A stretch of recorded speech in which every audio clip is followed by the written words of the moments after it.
I know what you're thinking, guys. All a little bit over the top for a relaxing little narrowboat vlog, eh? But as a lot of you know, our journey has been anything but relaxing. So here we are on what will probably become a pretty chaotic journey. Knowing our luck. Long story short, we bought a boat, it came with a bloody leak. We still really haven't fixed the bloody leak. Now a year later, we're finally managing to take our boat up for blacking, where we are finally going to get our bloody survey to find out if the bloody leak was actually that bloody bad after all. I mean, yeah, leaks generally are pretty crap, aren't they? But, you know, I suppose we just want to see how much damage has really been done on that hull, and if the boat is able to cruise the entire river and canal network in the next 3 years. Yeah, I know, I keep saying it. Do you want me to jump off and you do this bit? Can you tell I'm quite new to narrowboating through my panicky manner?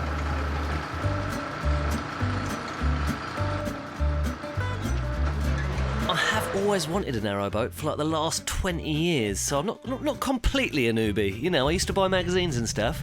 But yeah, let's face it, I know pretty much cool. Becca, on the other hand, did actually used to live on a narrowboat back in the day, but I believe it was just stationary and they didn't really do any cruising by the sounds of it.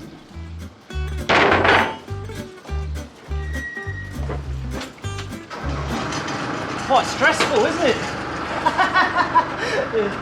So we're just coming out of Eaton Soken here on the River Ouse. I believe we have about 8 days that we have to get up to March. It roughly takes about 4 if you're going to blitz it. But we just wanted to take our time and have a bit of fun with it because we haven't had a great deal of fun with this boat yet. So yeah, let's have fun with the boat.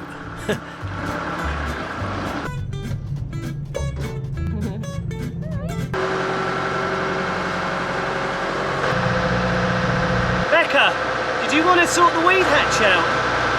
So the first familiar bridge of our trip, we came through this as our last leg of the journey as we first arrived on the marina.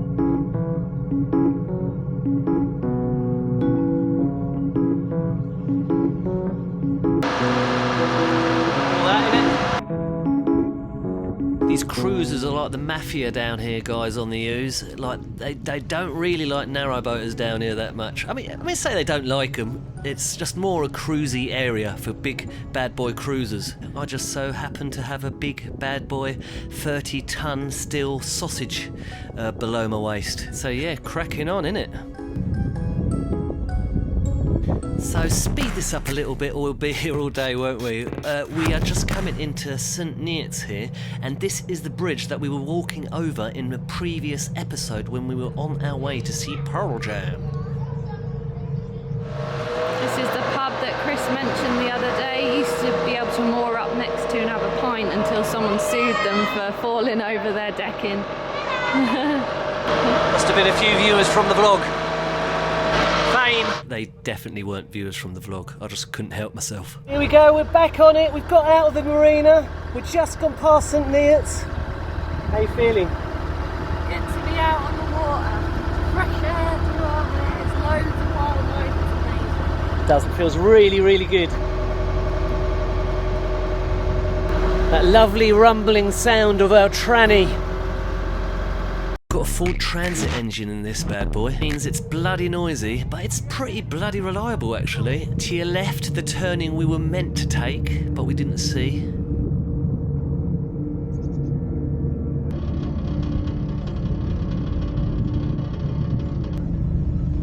Quite often on the rivers, I've noticed you come up to a sort of what looks like a dead end, and it never is a dead end. You get to the end, and it'll end up being a turn-in. Well, this is what I thought was going to happen here, so we just kept going, and yeah, surprise, surprise, dead end. Terrifying! Did it not go that way? No!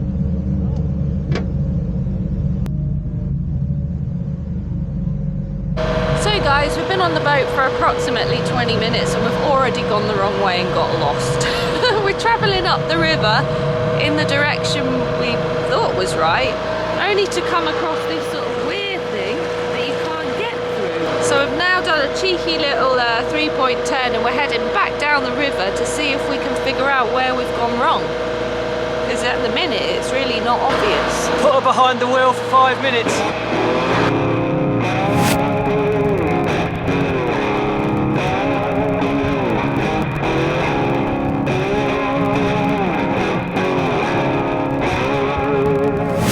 Second lock of the day. This is St Neots Lock, and it's really long and deep, this one. I think you can get about 3 narrowboats in here maybe if you're lucky. Bex thought she'd check on my roping skills, so I'll return the favour by checking up on her roping skills.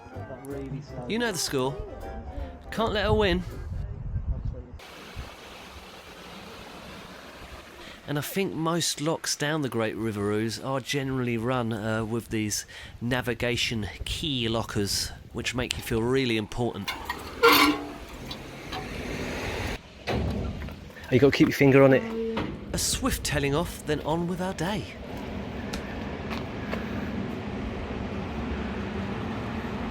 Very important job, this.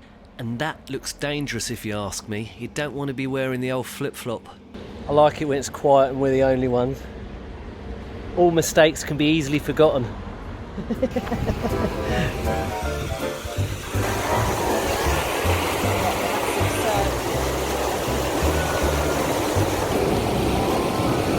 You're gonna have to try harder than that.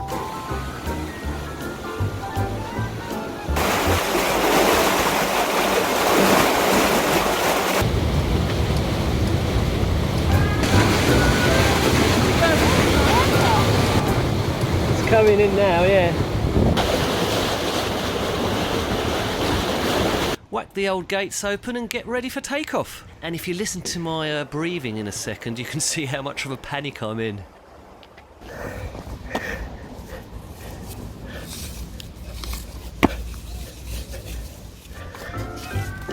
It's getting used to all the little bits again, but it's so much fun.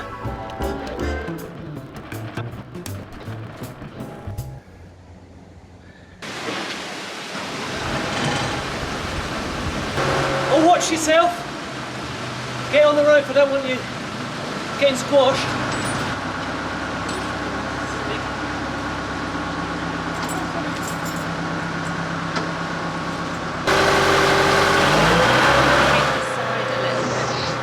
You were trying to avoid hitting our hull as much as we can here.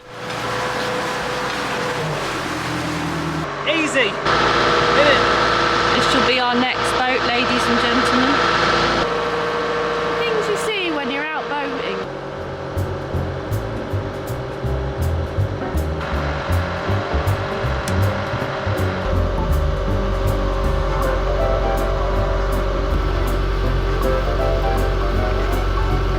So that brings us to our last lock of the day, Orford Lock. Okay.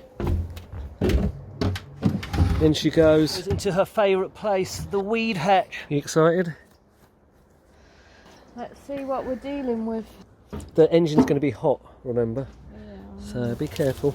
Oh my god, it's boiling in there.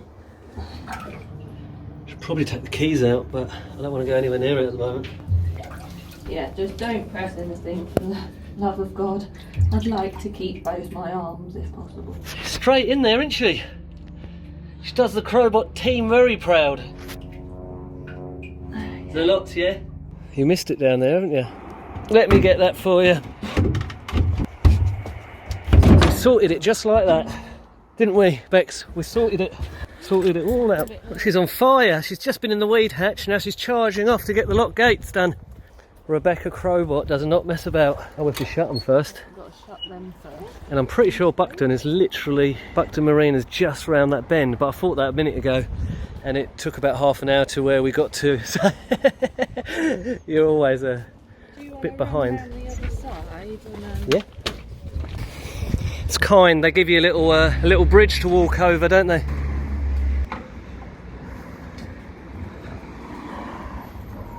So far I've been doing a couple of locks. We're going to let Becca have a go. She's going to take over, aren't you? So not only has she just been in the weed hatch and done all the paddles on the lock, she also wants to take over charge of the Wombat, don't you? let's hope I don't crash her into the wall. So the vent doors here are shut, so Becca's shutting the paddles, and then the little light comes on and you push open gate, and then it gives you a little countdown timer of about 4 minutes. We're down to 15 seconds now.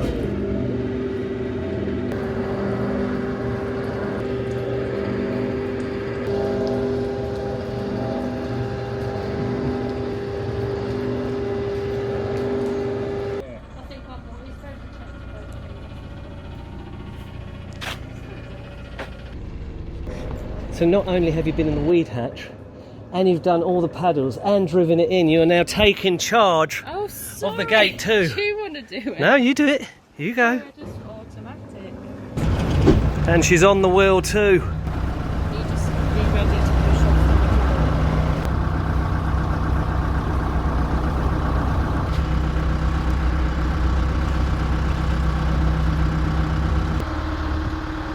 Quick shout out to our boaty neighbour Shane at Buckton Marina. I'm sure our paths will cross soon. So we are approaching Buckton Marina. Back in the day when we first got the boat, we nearly got a mooring here at Buckton, but we ended up at one up the road near St Neots instead. They've got little chalets here. That's really handy. They've got a petrol or diesel pump here. I always call everything petrol, but diesel pump here, and you don't even have to go into the marina actually. You just moor up on the side and you give them a call and they come up and fill it up for you. Free of charge.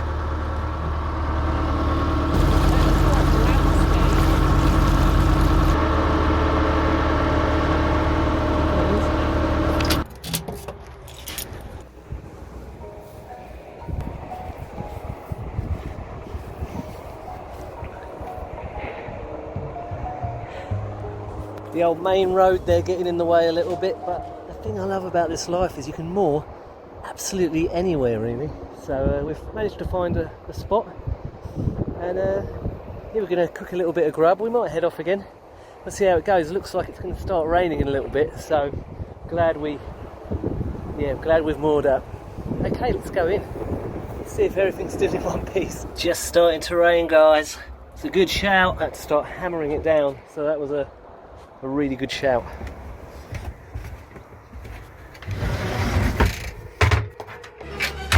What did you just say? I need a wee. And so I'm really excited. I'm going to christen the glittery basin. So do you want to lift it up just to check it's in the right position? That you're aiming in the right spot? It's open. Oh, there you go, yep. Okay. Get your kegs off then. Let's leave her to her privacy, eh? And then we'll get a review when she comes back. Here she comes. Oh, it's funny, isn't it? Yeah, it was really comfortable. Felt like a toilet. So you don't really need the seat, actually. So yeah, first 5-hour journey, and we're well on our way. And to be honest, it's just been so easy and enjoyable. Becca's behaved.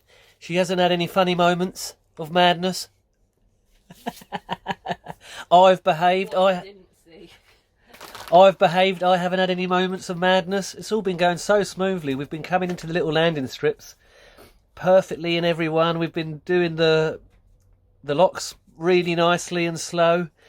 We've yeah, it's all just gone. We even coming out of the marina, people told us it was going to be really, really difficult. We might not even get out. But it's like the Denver Sluice situation last time. I was panicking. I'd built myself up a bit, but a few people we spoke to said, "Oh, old Denver Sluice, that could be a bit much for your first go." And we done it, and we just smashed it. Really, it was really straightforward. There is going to be times when mishaps happen. Things might get a slightly bit more chaotic. But I mean, this is a narrow boat and you're going about 2 miles an hour. How chaotic can it really get? And the more you chill, the more chilled out it is, I think, because we're not in a rush. We're just chilling about and it's nice and easy. So yeah, good little Crobot, you know. And just when we thought it was all going so well, this was flashing on our little electricity box. And yeah, all the power went on the boat too. So let's go to bed and let's hope it's not connected to the starter motor, eh?